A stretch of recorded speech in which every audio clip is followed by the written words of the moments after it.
O vídeo com maior audiência da história do Boteco F1 é esse aqui, ó, listando os acidentes mais fortes da Fórmula 1, usando a força da gravidade como medida. Então, hoje nós vamos para a parte 2. Se prepare, porque tem muita pancada aqui que você não fazia ideia que foi tão grave assim. Olá, seja muito bem-vindo, esse é o Boteco F1, Boteco Lista hoje, e com um convidado especial. Olha quem tá aqui do meu lado. Oi, ADM, tudo bem? Tudo bem? Tá em casa já, né? Pô, já tô com o cartão fidelidade de estacionamento aqui embaixo já, tranquilo. Cara, se você não conhece o canal do Rodrigo, tá perdendo tempo, é o Splash and Go. Eu sempre deixo na descrição do título do vídeo, também na descrição do vídeo, para você ir lá e seguir. O Rodrigo vai me ajudar a contar essa história, né, de batidas. Sabe aquela pancada que você fala, como que o cara sobreviveu dessa daí? Como que porradaria ainda desceu andando, né? Às vezes sai só tira a poeira da roupa e já sai. Sai tonto, o cara sai meio assim, mas de boa, né? Ó, antes da gente começar o vídeo, vocês sabem, né? Essa camiseta que eu tô usando da Porsche, olha só, o design da Porsche, nossa senhora, como é lindo, né?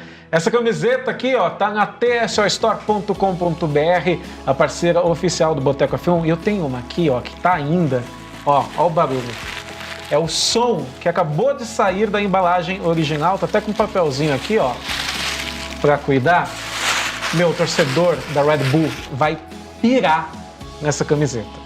Porque olha só que ideia genial, cara. É aquele Nobody's Perfect da Porsche, né? Só que ao invés da Porsche, tem todas as vitórias da Red Bull Racing. E a única que a Red Bull não ganhou, né? Por causa do senhor Carlos Sainz da Ferrari, justamente no GP de Singapura. Você é torcedor da Red Bull? Torcedor do Max, cara, imperdível essa camiseta aqui, que tá na TSO Store. Lembrando que quem é membro do canal tem sim desconto especial na tsoistore.com.br. Dito isso, vamos para as forças G, ADM? Vamos pra porradaria. É aquela velha história, né, ADM? É a porrada, a força da porrada que você dá no muro. Exatamente. Lembra daquela brincadeira? Qual a diferença de tração e torque? Tração é a velocidade que você bate no muro. E torque é até onde você arrasta o muro junto com você. Ah, legal, pô. Boa, Céu. Gostei. Vou levar. Bom exemplo, né? Vou levar esse exemplo pra mim. Mas, como vocês medem esses dados? Existem duas formas. Através de contas matemáticas e os capacetes e carros da Fórmula 1 e também de outras categorias contam com acelerômetros que conseguem medir a força G. A FIA chama esses aparelhos de ADR, que é o Accident Data Recorder. Se eu não me engano, aviões também têm esse tipo de medida na caixa preta. Ele foi introduzido na Fórmula 1 no final dos anos 90. O recorde de maior força G já registrada com sobrevivência foi a do piloto Kenny Brack em 2003 na Indy. Nós já falamos sobre esse acidente neste vídeo que eu vou deixar aqui, ó. A gente conversou com a Bia Figueiredo. Mas para resumir, o Brack sobreviveu a uma força de 214 G. Forte, hein? Você tem noção? Com 5G tem gente desmaiando já em montanha-russa. Sim. O cara sobreviveu a 200. Você já viu esse acidente? Eu lembro na época, faz tempo que eu não vejo. Sabe qual é a curiosidade gigante? Essa corrida do acidente do Brack foi a última do Gil de Ferran. Na Sério? Indy. É. Puxa vida. Engraçado, né? Engraçado pela curiosidade do Gil de Ferran que a gente perdeu há pouco tempo, no final de 2023. A gente sabe que os pilotos estão sujeitos a grandes cargas e, para termos como base, a maior força G medida sob frenagem foi de 6,3 G. Sob frenagem, tá? Em curvas, um carro pode chegar a até 6,5 G. Para termos ainda mais contexto, a entrada da Apollo 16 na atmosfera terrestre mediu 7,19 G. E a quem seu tio dizendo que guiar Fórmula 1 hoje em dia é super fácil, hein? Você escuta essas às vezes também, né? Nossa senhora. Tem alguma que te irritou mais às vezes, assim? Fala, pô, esse cara não sabe nada. Ah, hoje em dia é fácil, com essas ajudas eletrônicas e não sei o que. Eu falo sempre, ó, ajuda eletrônica tinha em 93. Eu sempre falo isso. Sempre. Dito isso, vamos para a lista dos 10 acidentes mais fortes com a medição da força G até hoje, parte 2. Lembrando que o vídeo com a parte 1 tá aqui no card. Vamos começar com o número 10? Vamos lá? Você faz ideia qual é o número 10? Não. Não Olha, faço ideia. você Eu vim assistiu? aqui, com certeza. É relativamente novo. Até porque os carros da Fórmula 1 estão cada vez mais rápidos também, né? Sim. Deixa eu até avisar. Eu vim pra cá sem saber a lista, então nós vamos nos surpreender juntos. É na surpresa total, até com convidado. Olha só, no GP da Bélgica de 2016, o Kevin Magnussen estava subindo ao Rouge com sua Renault amarelinha, que era muito bonitinha, aquela cor combinava com o carro, né? Eu tenho saudade dos carros menores da Fórmula 1. Quando ele perdeu o controle, o piloto rodou na saída da Radion e bateu de frente na barreira de pneus. O dinamarquês perdeu o controle do carro a 289 km por hora.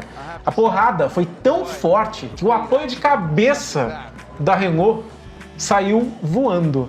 Você lembra disso? Que Lembro, deu pra saiu. ver depois no replay, né? Sim, e ainda inclusive criticaram, falaram pra equipe, eles não estão fixando isso aí direito, ou a FIA que tem que rever o mecanismo, porque não era pra sair voando daquele jeito. E foi isso é 2016, Isso. foi nesse mesmo ano que o Hamilton perdeu uma corrida em Baku porque o headrest estava saindo.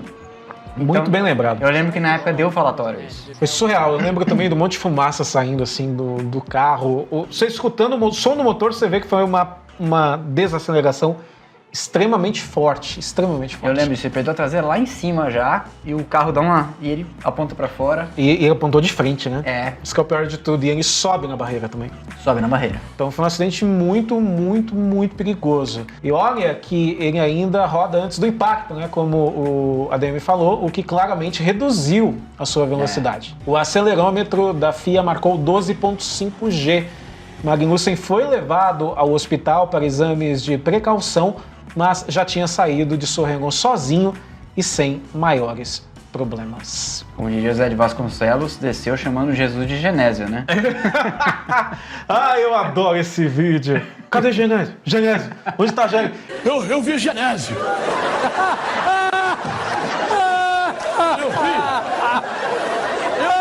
Eu vi Genésio, eu vi. A nona posição pertence, olha, esse acidente na época chamou atenção para todo mundo, tá? Porque nós passamos para o finlandês Heikki Kovalainen, eu não sei porque eu tenho essa mania de chamar ele de Heikki. Lembra dele? Ele guiava pela McLaren em 2008. Lembra disso também? Que o Kovalainen foi piloto da McLaren? Foi um tampão, né? Porque era Surreal. pra ser o Alonso esse piloto, e aí deu rolo, levaram o Alonso de volta pra Renault, e o Kovalainen correu na Renault em 2007 e foi pra McLaren.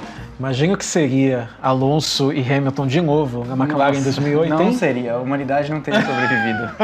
Lembrei da cacetada já, só de você falar aí eu já lembrei. Como o ADM disse, ele substitui apenas o Fernando Alonso no time. Durante o GP da Espanha, na temida curva 9, que é aquela que você sobe meio sem ver a reta, uma das áreas mais rápidas do circuito lá da Catalunha, que é um circuito que eu adoro, o pneu dianteiro esquerdo do carro perdeu pressão, o que levou a McLaren a ir direto para a barreira de pneus.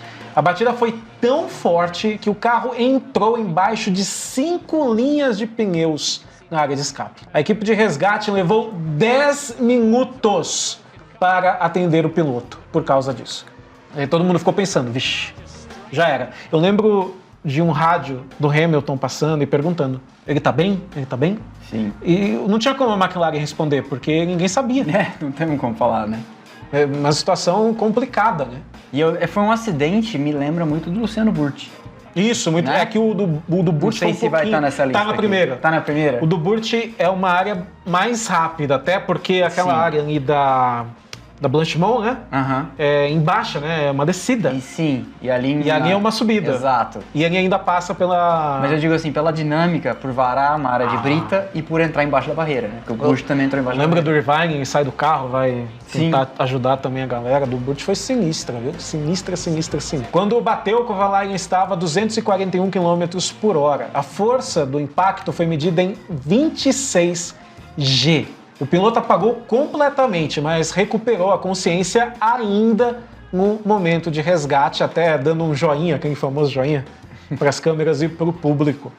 Ele foi levado para o hospital logo em seguida e, apesar de uma concussão, que não é nada, né, não é nada tranquilo, não sofreu nada assim mais grave. Depois, vendo as imagens do carro, que a gente está colocando aí no vídeo para você ver, realmente entendemos a sorte do Kovalainen. Olha como o MP4 23 ficou depois do acidente.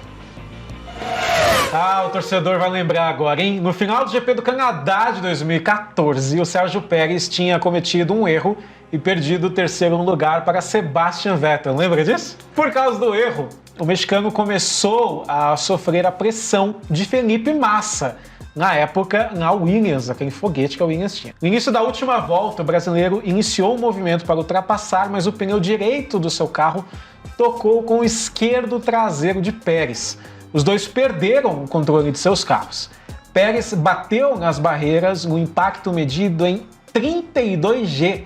E Massa, depois de quase coletar a Red Bull do Vettel, imagina se eles pegam o Vettel ali também, porque o Massa ele vem sem controle e o Vettel tá fazendo a curva 1. Então ele poderia ter batido no meio do Vettel e estragado. O ano de 2014 não foi nada legal com o Vettel, né? Não foi nada legal com o Vettel. Perdeu uma ponte. Eu não lembro se ele chegou a ser pódio naquela corrida. E o Felipe Massa bateu na barreira no impacto de 27G. O acidente deixou o Brasil frustrado porque o Massa tinha uma chance mínima, é verdade, mas uma chance de lutar pelo pódio com o Vettel. Eu acho que foi o Vettel mesmo no pódio, viu? É, e o Massa vinha fazendo uma corridaça nesse Corridaça de recuperação, né? Um circuito que casava muito com aquela Williams, né? Sim. Nossa, eu lembro no dia, a gente entrou ao vivo depois à noite, e o pessoal doido com o Pérez. Queriam tacar tudo em cima do Pérez. Ele tirou o pódio do Felipe Massa. Mas O que você achou na época? Lance de corrida? Lance de corrida. Lance de corrida. Um foi pro tudo ou nada, o outro tava na linha dele. Até tentaram empinar a pipa de que o Pérez fechou, mas você olha o onboard, não. Ele tinha que fazer a curva, né? Não acho, não. Enfim, com a batida, o safety car entrou na pista. Na última volta, Daniel Ricciardo venceu a sua primeira prova na Fórmula 1. ADM, a gente vai para um dos acidentes mais famosos da história da Fórmula 1 agora. Esse é o acidente mais gráfico da nossa lista, tá? Mas olha que curioso, está apenas na 7ª posição, porque o impacto foi só de 42G. Quem é fã de Fórmula 1 há muito tempo não esquece do que aconteceu com o norte-irlandês Martin Donnelly no GP da Espanha de 1990. Ele estava em uma volta rápida quando a suspensão dianteira de sua Lotus quebrou. O carro contava com um motor pesadaço, o Lamborghini V12, e com uma estrutura um pouco mais leve, justamente por causa do peso extra do motor. Algo que o piloto acredita ter salvo a sua vida, já que a dissipação de energia foi mais eficaz por conta disso, inclusive. O impacto aconteceu a 268 km por hora, alcançando 42G, como a gente disse. O carro, por causa do motor pesado e do chassi mais leve, quebrou no meio e o corpo de Donnelly foi arremessado ainda preso no assento. A gente está mostrando a imagem aí, mas é bem provável que o YouTube não deixe a gente mostrar. Então, se tiver algum tipo de borrão em cima da imagem, é só por causa disso. Tem uma foto clássica do Donnelly caído na pista. Quando a gente viu... Qualquer fã de automobilismo que está começando, que vê aquela cena, fala, esse cara não foi, né? Não deu certo. A perna meio virada. Você fala, não sobreviveu, já era, né? É o que todo mundo tinha pensado, viu? O Pierluigi Martini, da Minardi, estacionou seu carro logo à frente de Donnelly para evitar que ele fosse atropelado, porque ele estava literalmente no meio da pista. Algo importante a se dizer é que as câmeras focaram em seu corpo, inclusive dando zoom, algo totalmente desnecessário. Tanto que hoje a FOM, a Formula One Management, mantém distância de imagens de acidentes mais sérios até ter notícias reais da gravidade. É só lembrar do caso do Grosjean, há pouco tempo, né? Teve um outro acidente que foi bem feio, do Mick Schumacher. Sim. Na Arábia Saudita, que demorou um tempo para mostrar o carro, né? Porque... Sim. Até ter certeza, né? Vai saber também o que você pode mostrar, né? Dependendo do que... Exato. A gente lembra muito do acidente do Senna, que a câmera do helicóptero ficou muito em cima, e a gente viu umas coisas absurdas, assim. Você pode ver que virou uma política, justamente. Por causa do acidente do Ayrton, tanto que no acidente do Schumacher em 99, aquele que ele quebra a perna, e outros, eles vinham com um pano por cima, assim, justamente para que não conseguissem fazer as imagens. O do Kovalainen também, em 2008, eu lembro Acho que tem o do pano. Massa, em 2009, da mola. Quando o Dr. Sid Watkins chegou no local, o piloto estava sem respirar e o fêmur estava quebrado, o que levou ao rompimento de uma artéria. Ayrton Senna era amigo de Donnelly, os dois criaram uma amizade na época da Fórmula 3 e o brasileiro ficou chocado ao ver o amigo daquele jeito na TV. Tanto que foi até o local do acidente e ficou segurando o capacete de Donnelly durante o atendimento médico. Eu não lembrava disso, sabia? E depois, pesquisando para fazer esse roteiro, eu vi essas Tem uma imagens. entrevista famosa do Senna com o Galvão sentado no guardrail, por ali, não sei se exatamente na cena do acidente, em que ele comenta do risco, etc. O que aconteceu hoje foi triste de acontecer do Donnelly, mas aparentemente ele está bem. E disso tudo, vamos tentar tirar a possibilidade de melhorar a segurança para todos nós. Mas eu acho que nem todos os carros de Fórmula 1 são seguros. Aliás, são poucos os carros que são seguros. É necessário um regulamento mais rígido com relação ao teste, o crash test que existe. Tem uma coisa, o Senna tinha uma relação, vamos dizer assim, uma relação singular com um companheiro de equipe do Donnelly, que era o Warwick. O Senna tinha vetado na Lotus, etc. Sim. E apesar disso, eles desenvolveram uma relação que não era improvável, mas o Senna tinha falado pro Donnelly: não corra com esse seu carro, porque seu carro é perigoso. Porque 2 corridas antes, o Warwick tinha 2 corridas antes, o Warwick tinha tido um acidente horrível na parabólica, com a mesma Lotus. É um lugar que não é legal bater, Exatamente, né? Que é é aquele que feio. ele bate, vem meio de ponta cabeça e vai parar no meio da pista, né? Isso, e aí dá bandeira vermelha, e desce do carro, sai correndo, pega outro carro e larga de novo. Surreal, né? Porque teve bandeira vermelha e foi na primeira volta. Surreal. E o Donnelly teve uma falência múltipla de órgãos já no hospital, ficou em coma induzido por semanas, teve 2 paradas cardíacas. O médico responsável chegou a dizer para sua mãe se despedir e um padre foi chamado para a extrema unção, algo parecido com o que aconteceu com o Niki Lauda nos anos 70. Mas ainda bem, ele se recuperou e deixou o hospital em fevereiro de 1991, quase 5 meses após a batida. Em seguida, fez tratamento de fisioterapia na Áustria, na mesma clínica em que quem? O Niki Lauda se recuperou de seu acidente em 1976. O piloto ainda tinha esperanças de voltar à Fórmula 1, mas as sequelas do acidente persistiram e impediram que ele competisse novamente em carros de Fórmula 1. Vamos viajar menos agora, porque logo na largada do GP da Bélgica de 2022, o Lewis Hamilton pegou o vácuo da Alpine de Fernando Alonso. Mas chegando na Lecombe, o britânico virou o carro meio às cegas e acabou tocando no espanhol. O famoso Alonso depois chamando no rádio e fala: esse cara só sabe andar quando tá em primeiro. É verdade, Lembra? lembro disso. O toque fez a Mercedes pular do chão, vamos dizer assim. Voar acho que é muito Deu exagerado, o famoso né? pula pirata. Né? Foi, subiu com a traseira e cair no asfalto com uma severidade que foi medida em 45G. Você acredita nisso? Isso mostra, na verdade, como os carros da Fórmula 1 são pesados. Sim. Né? Sim. Porque não aparentava ter tanto isso de E eu lembro força. que quebrou o carro. Quebrou. Ele na mesma volta teve dano no motor. Ele ainda anda meio Lá perto da buzz stop ele encosta. Isso, encosta com o carro todo fumaçando. O Alonso não teve problemas porque aquela Alpine era indestrutível, apenas avarias mínimas. O Hamilton tentou continuar, mas um vazamento de água o fez abandonar ainda na primeira volta. Em 2015, durante o 3º treino livre para o GP da Rússia, esse acidente eu fiquei com medo, hein? O Carlos Sainz bateu de frente em um muro após perder o controle do carro. Ainda bem que a área estava bem equipada com Tech Pro, mas mesmo assim, o acelerômetro registrou um impacto de 46G do piloto espanhol. Ele estava a 149 km por hora quando bateu. Para a gente ter ideia, se o Sainz pesava 70 quilos na época, durante 9 décimos, no momento de impacto, ele passou a pesar 3 toneladas. Isso que é uma dieta de alto teor calórico, hein? Porra!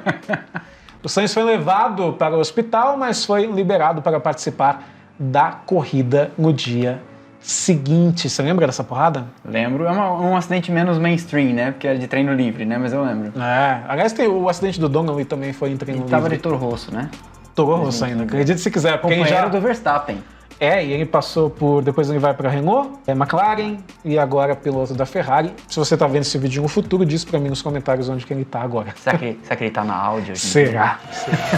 Durante o GP da Austrália de 2016, Fernando Alonso tentou ultrapassar o mexicano Esteban Gutiérrez quando tocou na traseira da Haas e saiu capotando no ar uma das cenas mais impressionantes que já vimos na Fórmula 1. Inclusive a imagem do carro rodando no ar. E a Fórmula 1 estava estreando naquele ano, eu lembro muito disso. Câmeras de alta resolução para esses slow motions, né? Isso. Que precisa ter mais luz, mais FPS, essas coisas.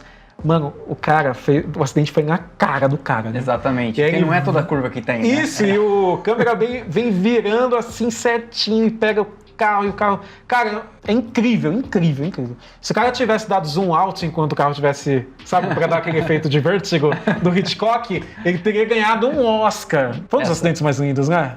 Entre aspas. Se é que a gente tem o direito Foi de plástico. dizer, foi plástico. Se a gente tem o direito de dizer isso, esse foi. O carro bateu de cabeça para baixo na barreira e ficou repousado dessa forma. O espanhol saiu sozinho da McLaren, dizendo depois que queria sair logo para que sua mãe não ficasse assustada assistindo a corrida. O Alonso que gostou de bater com essa McLaren aí, viu? Teve aquele lance lá em 2015, né? Que ele bate durante um treino na Espanha. Tem um monte de história maluca sobre esse caso. Essa é uma história engraçada.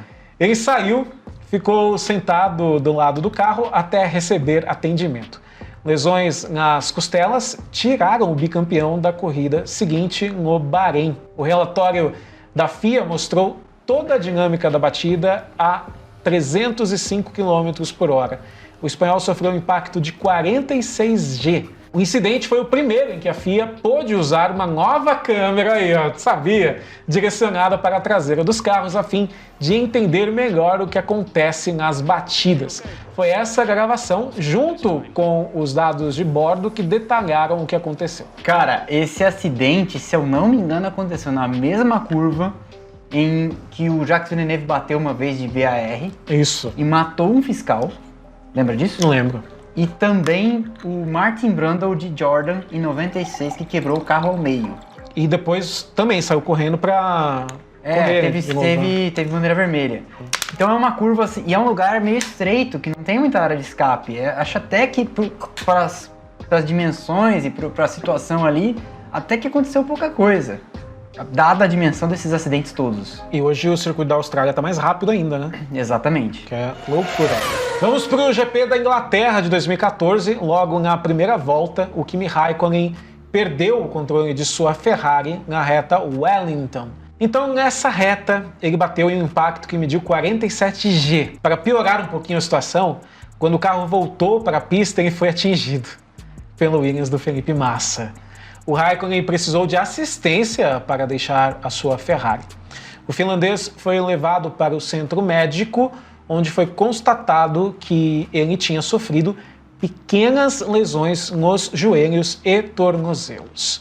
E foi outro acidente que deixou o torcedor brasileiro pé da vida, né? Porque... Aquele dia eu não entendi o que o Raikkonen queria, porque eu lembro que na entrada da reta ele vai lá fora. Isso. E na volta ele perde o controle, porque eu acho que ele pegou uma grama ele ali. pega uma ondulação na pista. E aí ele começa a rodar e acerta o... Ali tem uma ponte, né? Ele acerta o barranco, né? Ele bateu no barranco da ponte. É uma coisa meio louca. Bater assim. um muro direto é loucura, né? No carro de Fórmula 1. Só uma porrada gloriosa. Esse é o acidente mais polêmico, com certeza. Tentativa de assassinato. Já sabe do que a gente está falando, né? Na posição 2, nós temos o polêmico lance envolvendo Max Verstappen e Lewis Hamilton na brilhante primeira volta do GP da Inglaterra de 2021. Sabe qual é a maior tristeza que eu tenho? Eu fico tentando imaginar como aquela volta teria acabado. Porque o potencial de termos uma das melhores primeiras voltas da história da Fórmula 1 se perdeu com o acidente. Mas eu acho que o Hamilton sabia que se ele não tentasse ali segurar a posição, porque ele estava ultrapassando. Então, né? eu acho que qualquer um dos dois. Não, eu acho que o Verstappen, se conseguisse se manter na frente, porque você lembra que teve uma sprint no dia anterior e o Verstappen não foi ameaçado. É verdade. Bem... Então eu acho que o Hamilton sabia que era aquela ou não era mais. E ele estava ultrapassando, né? Ele só segurou, manteve a posição dele. Então eu acho que ele sabia que se não fosse ali, o Verstappen ia assumir a dianteira e ir embora. Mas seria lindo a primeira volta. Seria. Quem já ia terminar na frente Vinha sendo. Não, eu lembro volta. que eles ficam muito perto na largada Eles fazem aquela curva que eu esqueci no final da Wellington, lado a lado. Lowfield. Eles pegam a direita Isso. pra entrar na reta antes de chegar na Copse.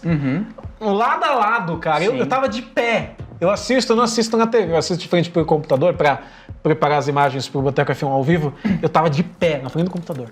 Eu tava, meu Deus, e quando bateu, infelizmente. Perdemos essa, fica por um arife da vida.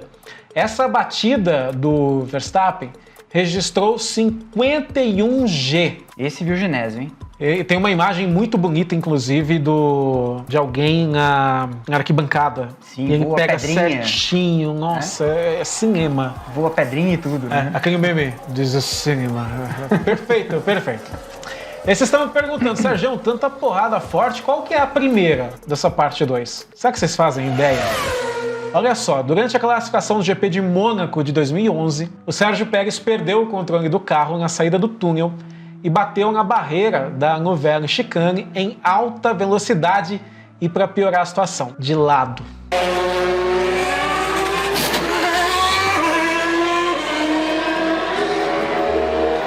Se tem uma forma que você não quer bater no carro de Fórmula 1, é de lado. É muito perigoso por causa da posição que o piloto tá, vocês sabem, né? O piloto ele tá meio que deitado no cockpit. A batida de lado ela é muito perigosa, né? A gente fala muito do acidente em T, isso em toda a categoria, porque vem um carro com muita energia e outro que tá da sua parte mais sensível possível, né? O acidente do Hilbert é assim, se a gente lembrar um pouco, né?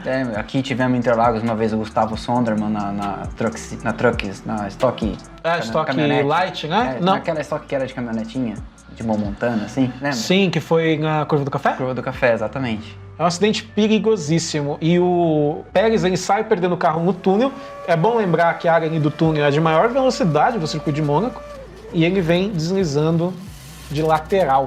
O mexicano apagou com o acidente e precisou ser resgatado de sua Sauber.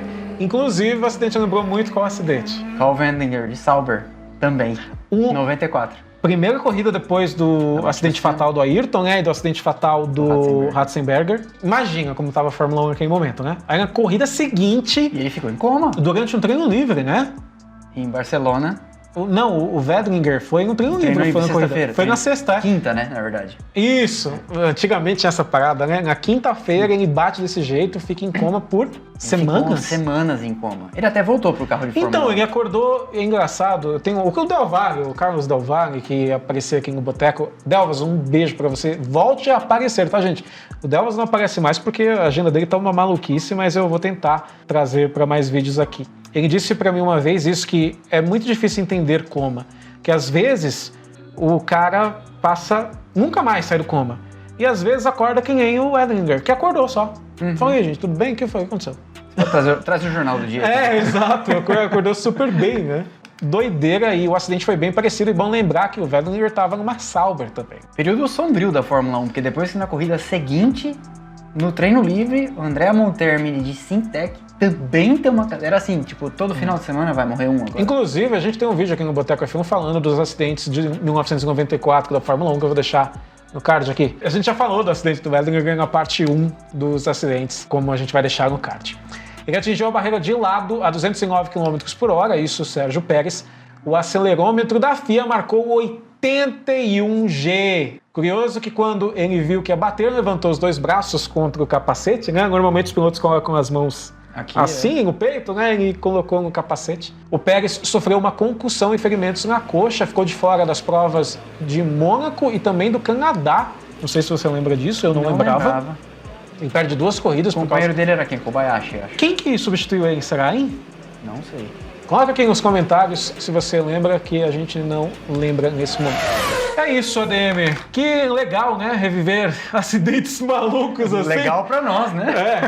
Porque a gente sabe, né? Existe também o fascínio por acidentes na Fórmula 1. Lembrando que o canal Splash and Go do Rodrigo tá na descrição desse vídeo, também no título. Vai lá e segue que você não vai perder nada, com um dos melhores canais de Fórmula 1 que apareceram no Brasil nos últimos anos. Obrigado, Rodrigo. Obrigado por chamar, obrigado por você estar assistindo. Deixa o like aí, é importante deixar o like, hein? Por favor, né? Like. Não esqueça de se inscrever no canal. Não se esqueça de se inscrever no canal do dele e no meu. E eu falo sempre assim, o like é o combustível de qualquer canal. Sem like você não vai ver o próximo. Então, deixa o like. Exatamente. Considere ser um membro aqui do Boteco F1. Como sempre, muito obrigado pela sua audiência, pela sua paciência e até o próximo vídeo. Tchau!